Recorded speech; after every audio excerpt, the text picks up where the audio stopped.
নমস্কার বন্ধুরা, কল্পনার গল্পকথাতে তোমাদের সবাইকে অনেক অনেক স্বাগত জানিয়ে আজকে নতুন একটা রেসিপি নিয়ে চলে আসলাম। আর রেসিপিটা কী দিয়ে সেটা তো তোমরা বুঝতেই পারছো। আলু কুমড়ো দারুণ সুন্দর নিরামিষ একটা রেসিপি তোমাদের সাথে শেয়ার করব। আলু আর কুমড়োটা ডুমো ডুমো করে কেটে জলে ভিজিয়ে রেখেছিলাম, পরিষ্কার করে এখন ধুয়ে নিচ্ছি। আর এখানে কড়াইতে আমি দিয়ে দিলাম সাদা তেল। আমি রান্নাটা সাদা তেলেই করব, তার জন্য এখানে দিয়ে দিলাম সাদা তেল। তেলটা গরম হয়ে যাওয়ার পর দিয়ে দিলাম একটা তেজপাতা আর দিয়ে দিলাম পাঁচফোড়ন। ফোড়নটা ভাজা হয়ে গেলে এবার আমি এর মধ্যে দিয়ে দিচ্ছি আদা গ্রেট করে রেখেছিলাম, সেই আদা গ্রেট করাটা দিয়ে দিলাম।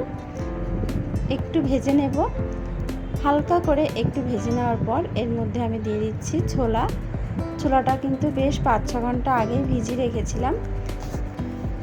তো ছোলাটাকে একটু ভেজে নেব ভালো করে। আদার সাথে ছোলাটা ভেজে নিচ্ছি।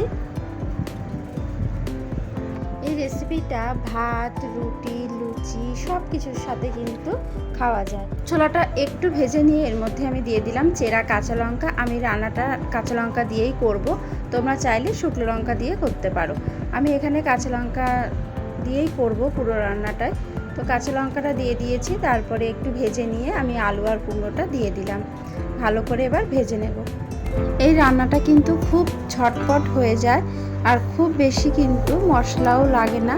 এই গরমের দিনে এরকম ঝটপট রান্না করতে কিন্তু আমরা সবাই পছন্দ করি। তো বন্ধুরা দেখো, আলু আর কুমড়োটা দিয়ে একটু নেড়ে চেড়ে আমি এর মধ্যে দিয়ে দিচ্ছি লবণ আর খুবই সামান্য পরিমাণ হলুদ। লবণটা স্বাদ মতন দিতে হবে। লবণ হলুদ দিয়ে আমি ভালো করে আলু কুমড়োর সাথে মিশিয়ে নিচ্ছি।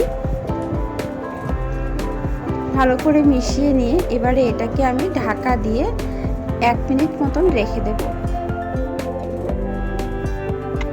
1 মিনিট পরে ফিরে আসলাম। এবারে আমি ঢাকনাটা খুলে নিচ্ছি। সব কিছু খুব সুন্দরভাবে একটু নাড়াচাড়া করে আবারও কিন্তু আমি একটু ঢাকনা দিয়ে ঢেকে রান্না করে নেব। ঢাকনা দিয়ে ঢেকে রান্না করলে সবজিটার মধ্যে লবণ খুব সুন্দরভাবে ঢুকে যাবে এবং সবজিটা তাড়াতাড়ি সেদ্ধ হয়ে যাবে, রান্নাটাও খুব তাড়াতাড়ি হয়ে যাবে। তো এই কারণে ঢাকা দিয়ে রান্নাটা করলে ঝটপট কিন্তু রান্নাটা হয়ে যাবে এবং সবজিগুলো খুব সুন্দরভাবে তাড়াতাড়ি সেদ্ধ হয়ে যাবে। তো আবার একটু নেড়ে চেড়ে নিয়েছি। এবার আমি আবারও একটু ঢাকা দিয়ে ওই 1 মিনিট মতন একটুখানি রেখে দেব। তারপরে ঢাকনাটা খুলে নিচ্ছি। তো দেখো, ঢাকনাটা খুলে নিয়েছি। এবারে একটুখানি নাড়াচাড়া করে এর মধ্যে আমি একটু জল দিয়ে দেব।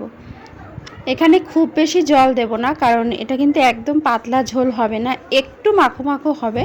তো এই কারণে এখানে আমি হাফ গ্লাস মতন জল দিয়ে দিয়েছি। দিয়ে আবারও একটু ঢাকা দিয়ে নিলাম আর ঢাকনাটা খুলে নিয়েছি। তো দেখো বন্ধুরা, আলু কুমড়ো সব কিন্তু খুব সুন্দরভাবে সেদ্ধ হয়ে গেছে। তো দেখো, এই যে আলু দেখো সেদ্ধ হয়ে গেছে আর কুমড়ো তো দেখতেই পাচ্ছ সেদ্ধ হয়ে গেছে। কুমড়ো একটা নরম সবজি, খুব তাড়াতাড়ি সেদ্ধ হয়ে যায়। তো নামানোর আগে আমি এর মধ্যে দিয়ে দিলাম একটু চিনি। এর মধ্যে কিন্তু আমি কোনো রকম মশলা ব্যবহার করিনি, এটা এমনিতেই খুব ভালো লাগে খেতে। আর তোমরা চাইলে একটু জিরের গুঁড়ো, ধনের গুঁড়ো দিতেই পারো। তো খুব সুন্দরভাবে এটা রান্না করে নিয়েছি আর সমস্ত কিছু সেদ্ধও হয়ে গেছে। আর দেখতেই পাচ্ছ একদম মাখো মাখো হয়েছে রান্নাটা। এবারে আমি নামিয়ে নিয়েছি দেখো একটা বাটির মধ্যে। তো এটা কিন্তু ভাত, রুটি, লুচি সব কিছুর সাথে কিন্তু খাওয়া যেতেই পারে আর দারুণ লাগে খেতে। সম্পূর্ণ নিরামিষ এই রেসিপিটা তোমাদের কেমন লাগলো অবশ্যই কমেন্ট করে জানিও। ভালো লাগলে একটা লাইক করে দিও। যারা নতুন দেখছো তারা চ্যানেলটাকে সাবস্ক্রাইব করে পাশে থাকা বেল বাটনটা অবশ্যই প্রেস করে রেখো। সবাই ভালো থেকো, দেখা হবে নতুন ভিডিওর সাথে। আজকের মতন সবাইকে টাটা।